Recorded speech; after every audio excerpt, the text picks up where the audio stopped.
Okay, so welcome back to my channel. Gitu. Okay, so for today, we gonna continue our study.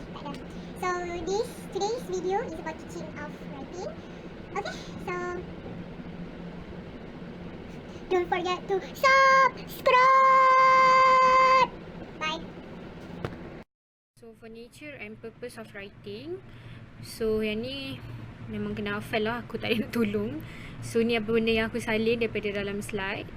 Okay, so definition of writing according to Byrne 1979 is graphic symbols which relate to the sounds that we make when we speak. So what are the graphic symbols? Graphic symbols ni basically letters of combination of letters make a words, combination of words making a sentence. Okay, so when we arrange it properly, it forms words and sentences. And the purpose of writing basically is to communicate in an organized way. Okay, ni lagi satu definition of writing. Boleh lah nak tulis yang ni. So, either ambil yang ni atau ambil yang ni. Mana-mana pun boleh. Okay, so kalau aku, mungkin aku ambil yang ni kot. Encoding of a message by translating our ideas and thoughts into language. So, we all know writing is very difficult. Why? Because it involves different kinds of mental processes. So, ni lah. Drafting, editing, revising, organizing. Semua ni sangat susah. Okay, so for the three main aspects of writing, so the first one is the purpose of or the objective of the writing. So basically every writing supposedly kena ada purpose or objective reason behind the writing. Okay, so dia adalah the ultimate goal of the writing. Okay, what to reach at the end. Okay, so questions that might macam terkeluar dari ingatan kita. Why am I writing? Am I writing for any special purpose? So by answering this question, we are gonna be like more clear with what kind of writing we want to produce. Okay. The next one is the audience or the reader. Kita tahu lah audience adalah orang yang akan baca lah kan. Orang yang akan baca writing kita tu. So kalau dalam writing ni basically maybe the audience tak ada depan mata, but we need to consider that as our target reader lah masa tu. Okay, so for students audience selalunya would be teachers or their friends. And last but not least, the function, what something is used for. What will the writing used for? Contohnya to argue, to persuade, to express. And by knowing this thing, barulah kita tahu nak tulis menata apa, nak tulis report ke, nak tulis letter ke, nak tulis article ke, apa ke. Okay. We learn already the purpose, the audience and the functions. So apa kegunaan elements of writing ni? Dengan adanya tiga benda ni, we are going to be able to plan for our writing. Okay, planning ni basically to prepare oneself to write. Okay, so these are the kind of question of apa yang kita nak fikir waktu planning phase ni. Contohnya, what is the objective, what is the main idea, what is the supporting idea, what is the who is the audience, for what function benda tu nak digunakan, which idea patut datang dulu, how to organize it. So by knowing all these elements, situlah. Okay, so ni adalah tambahan je rules of thumb for teaching writing.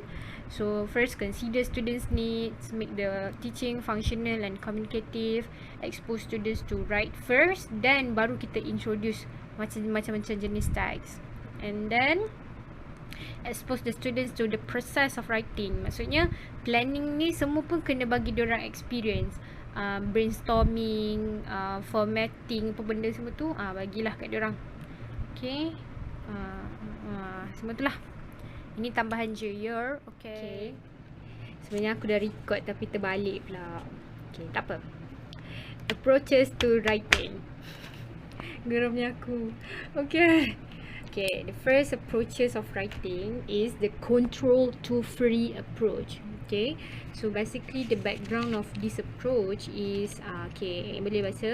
Ni zaman dulu-dulu Audiolingo method ni dia dominate time nak belajar second language learning.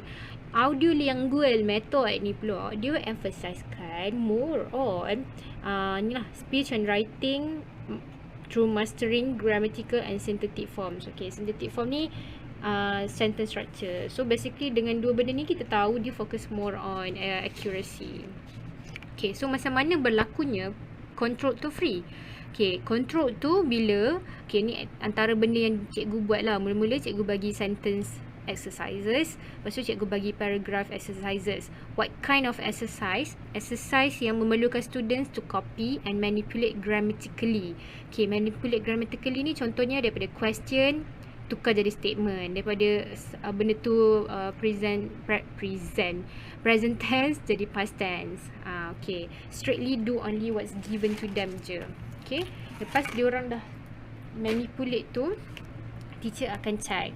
So teacher akan correct lah benar. Okay, bila diorang dah move to macam level intermediate and advanced, diorang diberi kuasa kebenaran untuk buat free composition.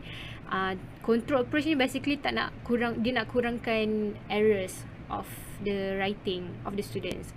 So daripada control dia berubah kepada free approach. Okay, tapi basically dia punya idea still sama, dia tekankan mengenai accuracy over fluency. Okay, next, for free writing approach dia terbalik pula, dia tekankan over fluency over accuracy. So basically some researchers dia stresskan mengenai writing quantity over quality. Okay, quantity ni berapa banyak dia nak tulis lah macam tu. So ni lah, put fluency first, not to worry about accuracy. Ni central idea dia lah. Once ideas are there, the accuracy, the organisation, they will follow. Okay, so antara step yang cikgu buat adalah cikgu bagi topik banyak and they only did minimal correction of the error. Okay, and next moving on to the communicative approach. In communicative approach, it emphasize on the purpose and the audience. Yang ni yang 3 elements of writing tu kan. Purpose dengan audience, apa maksud dia? Okay, students are encouraged to behave like writers in real life. Okay, nanti kita akan faham. Okay, traditionally cikgu je jadi audience, student tulis surat, tulis apa-apa semua ni. Tapi communicative approach ni, a writer writing to a real reader. Real reader ni maksudnya, contohlah task dia, okay, write a letter to your pen pal in England. So pen pal in England tu is expected to be the real reader of the student's composition. Dia nak ada tujuan dan dia nak ada audience macam tu. Okay, and it's good because it's provide actual experience to students. Macam tu lah. Korang boleh bagi contoh apa-apa je. It focus more on context and real reader. Okay, the next one is process and product approach. Okay, so we'll start with product approach first. Product approach ni basically dia adalah control approach, tapi bukan control to free. Control to free ni ada transition. Kalau product approach ni adalah control approach tu sendiri. Okay, kat sini sangat definition dia pun sama. Students are encouraged to mimic a model text in order to reduce errors in writing. So background dia pun sama macam control approach. Dia ada related to audiolingual spread, audiolingual method punya spread. Emphasis dia pun sama. Okay, faham? Product approach ni basically dia focus on the product. Untuk process approach pula, sebelum ni kan zaman dulu kala, zaman audiolingual tu fokusnya kepada produk. But now it's focus more to process, to the process of the writing itself. How do I begin? What's the step? Lepas ni nak buat apa? Okay, so basically student writers is taught that their first draft is just a beginning, not their final product. So okay, kita akan faham kat sini. Kita tengok ni mula-mula student buat first draft. First draft is not graded just yet. Dan on the way dia nak siapkan ke second draft, ke third draft, ke final draft tu, they still have to generate idea. They still can discover new sentence ke apa-apa ke. Selalunya dia akan start generate idea. Generate idea ni cara dia kena think of the purpose, the audience, and after dah generate idea tu dia akan try untuk get feedback from readers untuk first draft. Selalunya readers ni teacher lah. Lepas dia dapat feedback, dia akan modify. Okay, lepas tu dia akan mula dengan second draft. Lepas tu proses yang sama dan bergerak kepada final draft. Okay, so ini adalah basic definition dia. And this is the process of writing, stages of writing ke apa-apa ke boleh lah. Kalau pre-writing kita ada stage of planning. Ni adalah aktiviti yang kita kena buat lah, nak plan the writing. Ketika writing, kita draft idea kita. So elaboration, jumbled paragraph, kita belajar expand thesis statement lah, benda-benda kan. So untuk post writing kita akan kita ada revising stage, yang mana siapa yang akan revise, peer feedback, group correction activities and bla bla bla bla. Okay, faham? And then here we comes to compare product dengan process approach. So basically dua-dua ni ada pros, ada cons dia masing-masing. It depends on our students lah, mana yang diorang lagi selesa, then we can go with that one. Okay, cumanya kalau nak compare both, rasanya very clear je. Ni in terms of accuracy and fluency. Kalau yang ni, kita start dengan apa? Kalau macam ni aku tulis terbalik. Dalam produk, kita start dengan text as a model lah. Kalau proses, kita start dengan students idea. Kalau produk, they have only like one draft. Kalau yang ni ada more than one draft. Kalau produk, dia ada controlled writing. Controlled writing sebab dia ada sample. Proses, dia guided dengan free writing. Guided writing ni macam brainstorming process. Macam itulah. And this one, organization of ideas is more important than the ideas itself, but it's different for the process. Ideas is more important for over than the organization. Okay, so that's all for now. Okay, so untuk communicate clearly and fluently tu, dia sebenarnya nak cakap pasal ni je. A good writing is a writing that allows the writer to clearly, fluently and effectively communicate his or her ideas. Okay, so gabungan semua elements di bawah can lead to that. So apa yang aku akan share adalah the elements of writing yang akan lead to clear and fluent and effective communication. Okay, so these are the elements. So ada dalam 1, 2, 3, 4, 5, 6, 7, 8. Ada dalam 8 macam tu lah. Okay, so aku akan start dengan syntax. So syntax ni basically adalah sentence structures of a particular text. Macam tu lah. And also it includes the stylistic choices. Ingat tak yang kita belajar stylistic approach tu yang ada simile, metaphor, personification and stuff. So the next one is the grammar. Ni contoh dia tenses, SVA, tapi boleh jadi juga conjunction, dia punya apa, yang lain-lain tu lah, everything about the grammar. Yang ketiga adalah the organization of the writing in terms of paragraph. Dia ada intro, dia ada body, dia ada conclusion. In terms of the topic, sesuai ke tak, dia ada thesis statement ke tak, topik sentence ke tak, dan gabungan semua tu unite tak, nampak proper ke macam ada lost connection. Okay, yang seterusnya adalah mechanics. Mechanics ni technical je lah, handwriting, spelling, punctuation. And then the next one is the content. Content tu relevance ke tak, clear ke tak, logic ke tak, original ke tak. Yang seterusnya adalah audience.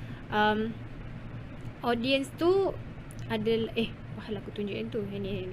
Audience tu adalah readers of the writing. So orang yang the writing relate tak dengan audience, sesuai tak dengan umur audience, purpose dia tu purpose pula, mengangguk dah aku, sesuai tak, maksudnya ada nampak tak target audience of the writing.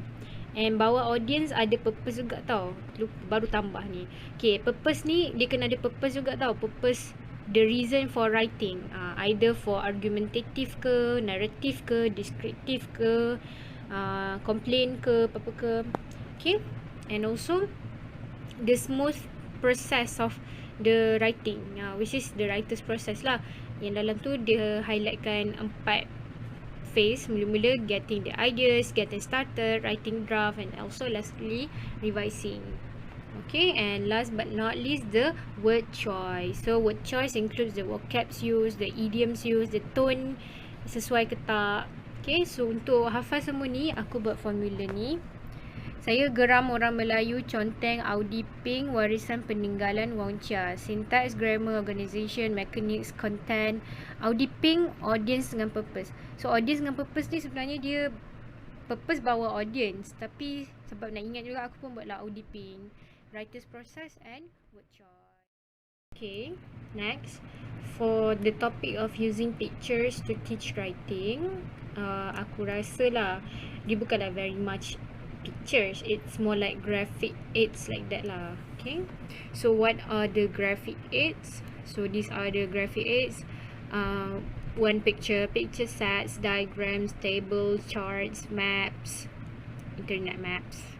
Okay, so we're gonna go through one by one later, but let's move on to the benefit first. Okay, so this benefits ni very general je.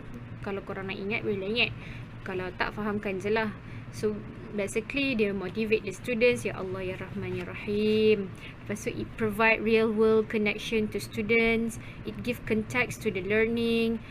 Picture also stimulate and provide various info, sebab satu gambar dia ada banyak cerita kan.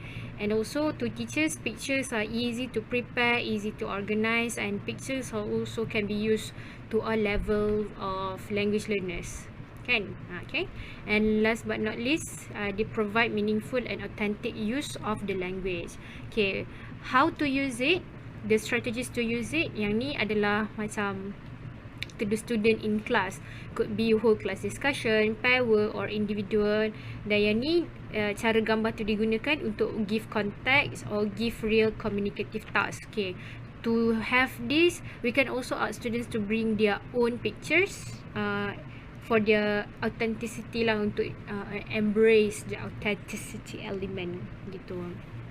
Okay, so these are the examples of activities yang boleh digunakan untuk bila kita guna graphic aids.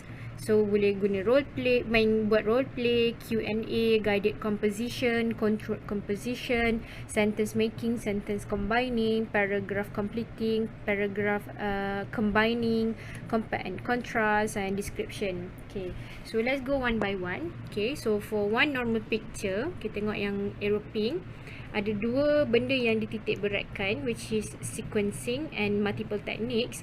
So sequencing basically macam yang tadi tu, strategies tu, tapi which one comes first, which one should be done first, dari big group ke individual work, ke individual work naik ke big group. Itu yang kena fikir. Kalau kita ada satu gambar tu, lagi sesuai start dengan big group ke lagi sesuai start dengan individual work. Okay, and then the activity to be done with that one picture. Activities tu, techniques tu sama je dengan examples of activities tadi tu. Okay, and next one is picture sets. Okay, picture set, advantages dia boleh provide narrative exercise kan. Contohlah set tu, cara nak buat kek. Okay, yang pertama gambar bahan, yang kedua gambar dia kacau, gambar ketiga dia gambar bakar. Okay, so benda tu narrative kan. So dia provide narrative exercise, and ultimately they provide subject matter and the context. So selalunya dia akan digunakan for guided and free writing, and also kita kena guna juga yang sequencing yang kita belajar tadi. And next, for diagrams, tables, charts, semua ni, yang pertama, advantages dia provide visual framework. Kita nampak apa benda yang kita nak kena buat. Tak adalah diorang kena semata-mata nak bayang kan. And also they provide real information. Contoh dia bagi statistik ke apa-apa ke. And next one, dia sesuai untuk communicative task. For example, letters, reports, semua tu dia sesuai lah sebab dia grafik macam ni kan. More info, more task. Lagi banyak info, lagi banyak task kita boleh bagi kepada students. Okay, that's all for this topic. For feedback punya part, tajuk dia assessing written work. Okay, aku akan start dengan attitude ni. Benda ni tak ada dalam yang saya cakap, tapi dia provide background to correction procedure lah. Okay, so attitude of ESL dengan EFL learners. So some, yang pertama dia concern dengan error. Yang kedua dia expect teacher to point out grammar error diorang. Dan yang ketiga dia ada idea better tapi dia accuracy dia kurang. Okay, what about teachers pula? Kalau teachers pula, some of the teachers they view English as merely a subject of teaching, not for students to communicate effectively.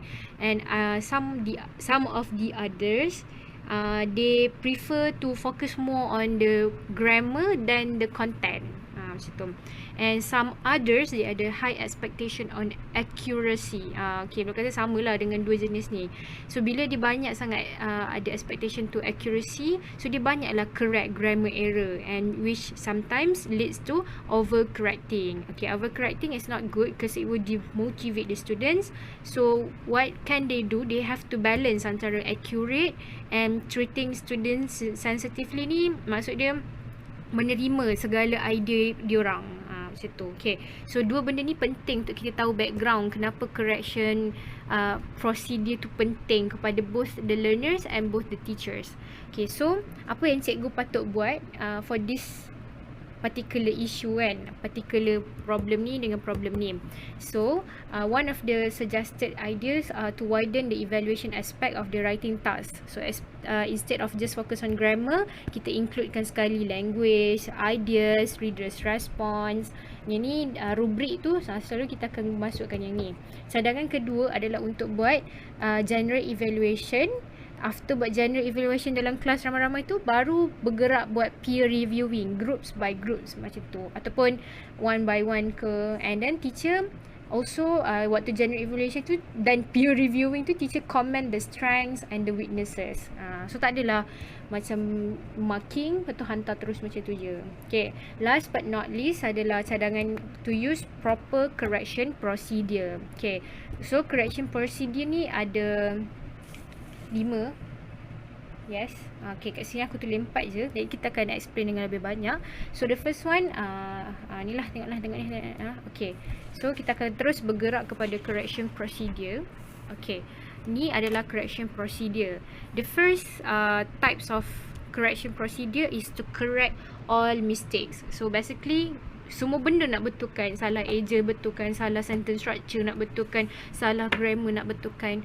Okay, so for this one, the disadvantages dia adalah time consuming for the teachers, dia discouraging for students, and some students learn nothing from it. More diorang nak gaduh je, kenapa buat benda salah, tak fikir pun correction itself. Okay, tapi untuk correct all mistake ni sesuai kalau on the spot waktu student tu buat essay tu, not more macam several days lepas tu baru nak bagi balik, menyusahkan dua-dua pihak.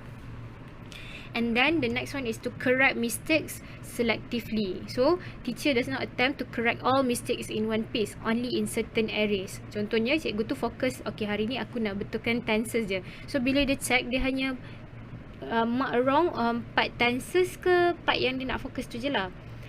Okay, antara reason kenapa kita pilih this way sebab mungkin students need help in this area ataupun teacher nak fokus for this topic at the moment. So ramai orang tanya kan, okay ke tak guna selective ni? Sebenarnya okay lah kan. So correct mistakes selectively is more positive than correct all mistakes, although remedial teaching may be needed. Maksudnya dia positif lagi lah daripada betulkan semua, tapi untuk buat benda ni kita akan kena expect remedy teaching kena buat after that. Okay, what is remedy teaching? Kita akan belajar sekejap lagi. Okay, so ni nombor 2. Dan nombor 3 adalah indicate mistakes, students correct themselves. Okay, indicate mistake ni adalah untuk bagi tahu ada benda ni salah tapi kita tak bagi jawapan. Okay, so how? Underlining mistakes and use symbol. Symbol tu yang macam tu lah. Kalau disalah kat sini kita buat S. Kalau disalah tak cukup perkataan, kita bubuh macam toncik ni atas. Kalau punctuation salah, kita letak P. Okay, so why do we use symbol? To focus the attention of the students to the kind of mistake they have made. Okay, yang ni kita bagi tahu salah, lepas tu students tu akan betulkan sendiri. Okay, and seterusnya kita ada stage approach tau. Ush. Kalau okay. Ni dia yang pening sikit otak aku, tapi faham je lah. Okay, lepas kita bagi tahu salah, students betulkan sendiri. Ada juga cadangan untuk buat staged approach. Okay, staged approach ni macam contoh approach yang cikgu boleh guna untuk buat indicate mistakes ni lah. Okay, if situation permits. Okay, stage 1 underline mistake, write symbol. Macam ni kan. Okay, underline mistake, write symbol. Stage 2, underline tapi tak tulis simbol. Underline tapi tak tulis simbol. Okay, stage 3, tak underline tapi kita tulis simbol. Tengok macam ni. Stage 4, tak underline, tak tulis simbol tapi kita put X dekat tempat yang salah. So, diorang tak tahu ni salah salah pronunciation, punctuation ke, salah apa ke. And last but not least, kita tak letak kat tempat yang salah. Kita letak kat hujung line tu. So, budak akan, okay, Abus loves ke apples ke, diorang akan discover sendiri benda tu. Okay, tu stage approach. Habis lepas tu, nombor 5 pula, jenis yang lain adalah untuk let the students identify and correct their own mistake. Tadi cikgu identify, student betulkan. Kali ni diorang sendiri yang buat benda tu. Dua-dua, diorang identify sendiri, diorang betulkan sendiri. So it could be in individual, pair or group. Diorang identify, and then yang penting diorang kena consult the teacher apa yang diorang dah identify tu lah. Okay, so by doing this, students are aware of the kind of mistake they are making. Something is being learned lah here. So yay. Okay, so cons, dia ada pros, dia ada cons tau untuk teknik ni, specifically nombor 5 ni lah. Students do it with careful. Ada student yang jenis berhati-hati, so bila dia buat dengan very careful, dia dapat benda tu, so dia enjoy lah kan.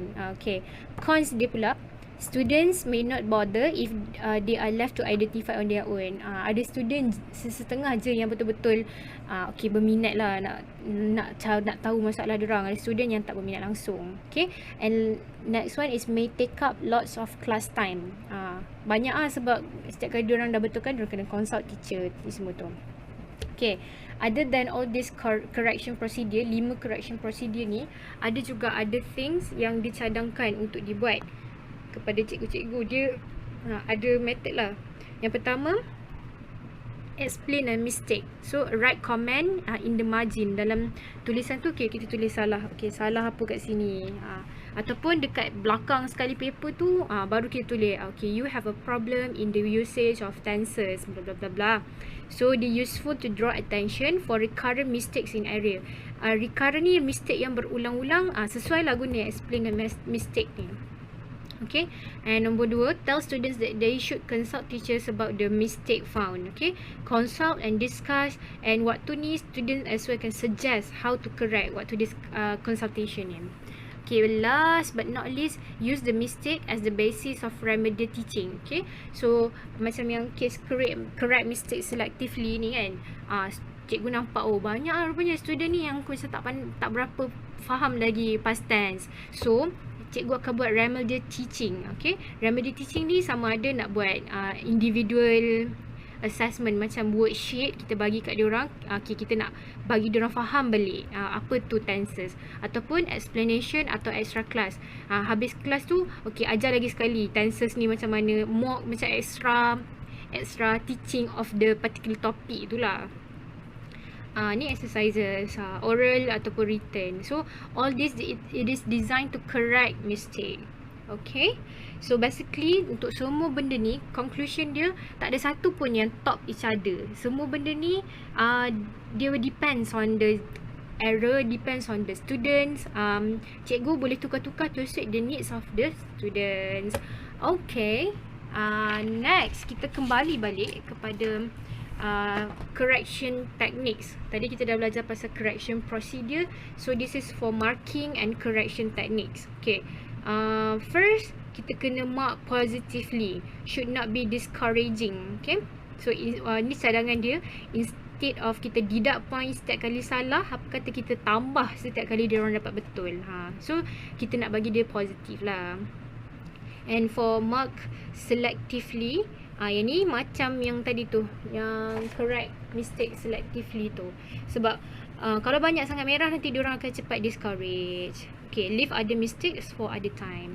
Design a specific and reliable correction system. Okay, ni adalah berkenaan dengan rubrics. Okay, aspect dia, descriptor dia could be arranged in holistic scales or analytic scale. So holistic adalah yang general, analytic adalah yang specific. Clear correction code.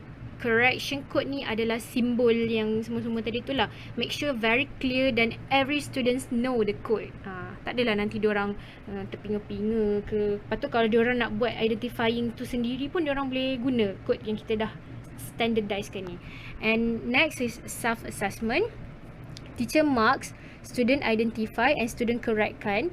Lepas tu teacher dengan student discuss pula kriteria. Teacher correct composition tapi students yang decide markah. Ni ada jenis-jenis self-assessment yang boleh buat lah. Okay, aku ulang balik Yang pertama, teacher marks tapi teacher bagi markah.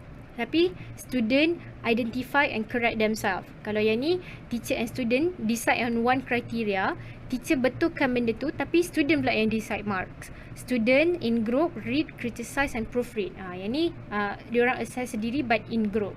Okay, yang ni peer correction. Kalau macam pair, kawan ni betulkan kawan ni. Kalau dalam group yang kecil tu, masing-masing betulkan sesama masing-masing. Group by group pula, group ni betulkan group ni betulkan group ni, macam ni. Okay, so that is all about feedback and assessing written work. Hello everyone. Okay, so now kita akan sambung dengan lesson plan. Okay, so before that, notes lesson plan aku ni adalah notes sem berapa pun aku tak tahu, subjek apa pun aku dah tak ingat.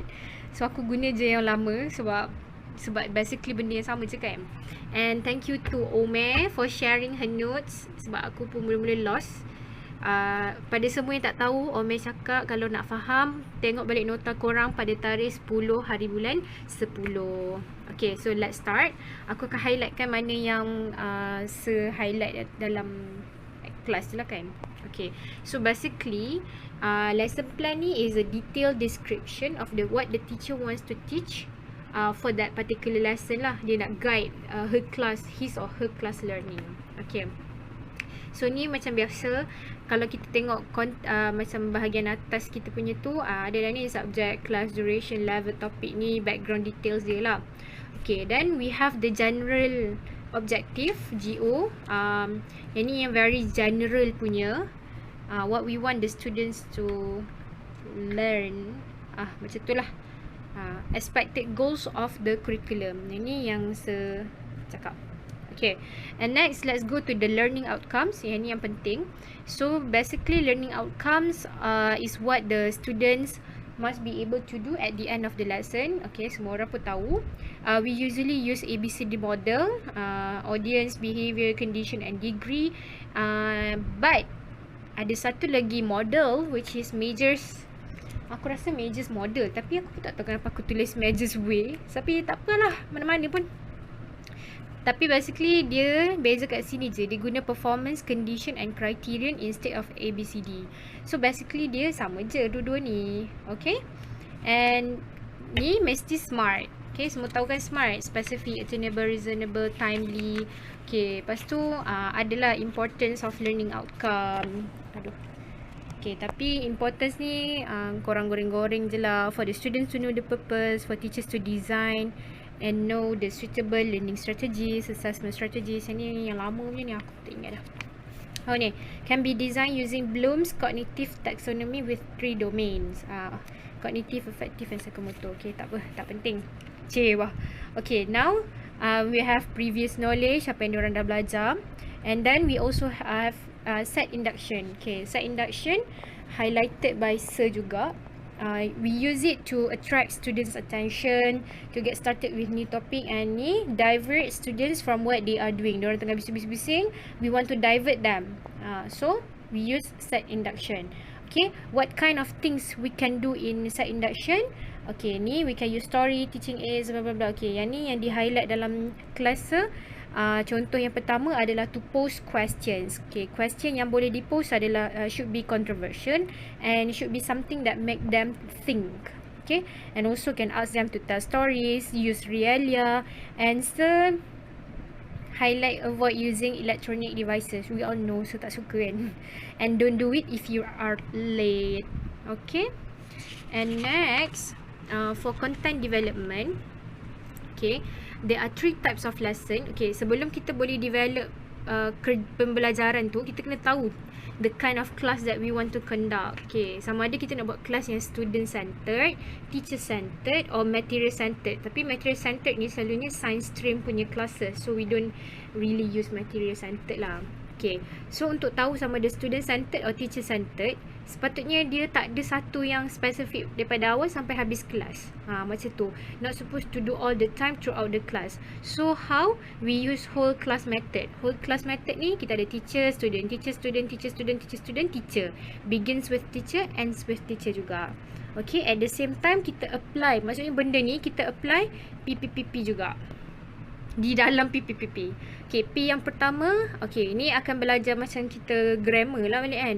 P yang pertama, presentation. So, ni adalah sedikit sebanyak tips yang sebagi sepanjang kita punya micro teaching.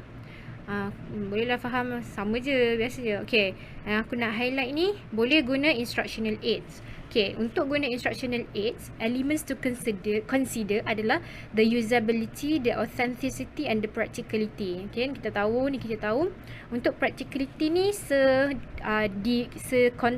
compare elektronik dengan non-elektronik. So kita tahu lah elektronik banyak preparation dan kita kena tahu how to handle it, baru tak nampak like a fool. And sama ada electricity available or not, semua tu kena consider. And this is the basic principle of instructional aids. Kena consider size dia besar ke tak, color dia bright ke tak, font dia sesuai ke tak, texture dia okey ke tak, quality gambar ke TikTok ke tak, semua tu lah. Banyak benda nak consider. And then untuk P yang kedua iaitu practice for students. Practice lah untuk test apa yang diorang dah faham. One of the way is by questioning. Other than way, kita boleh guna worksheets, games, Q&A. Okay, questioning. Kat sini discuss mengenai skills of questioning.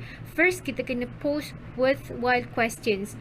During practice ni jangan bagi silly question, sebab yang ni memang nak test diorang punya understanding kan. Okay, questioning ni juga boleh digunakan time presentation ya. Okay, kembali.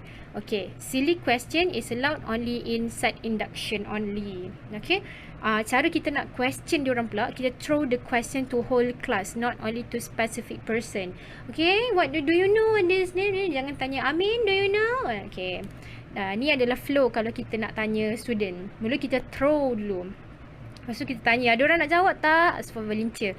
Lepas tu kalau ada yang kat tangan, jangan tak pilih. Kita kena pilih yang tu dulu, baru kita pilih pula yang tak volunteer.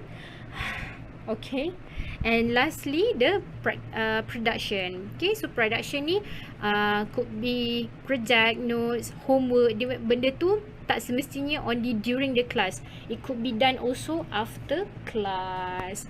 Okay, that's all for lesson plan. Again, thank you Ome for helping.